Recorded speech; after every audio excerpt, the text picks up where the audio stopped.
serious gaps that need to be, filled and agreed to.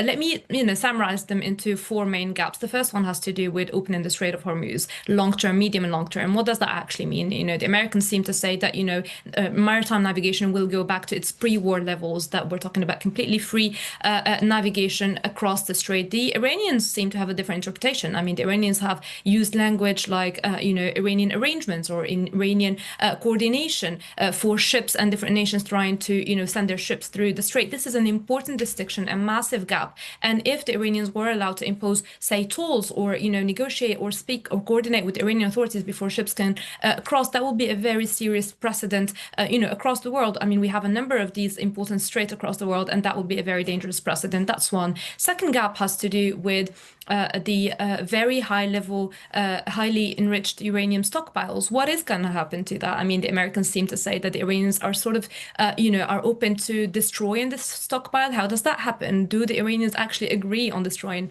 this stockpile? Do we know how much they've got, in terms of this highly enriched uranium?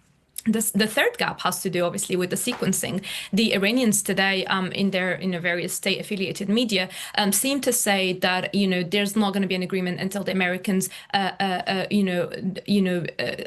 prove they are committed to lifting part of the sanctions on the 24 billion frozen assets, Iranian frozen assets. I mean, the Americans seem to say that that is not happening until we see Iranian compliance, and it's important to throw our minds back to previous criticism of the JCPOA by President Trump, who completely attacked the Obama administration for giving the Iranians money for what he said was its terrorist network. And of course, he was referring to its proxies around the region and their malign influence in the region. And I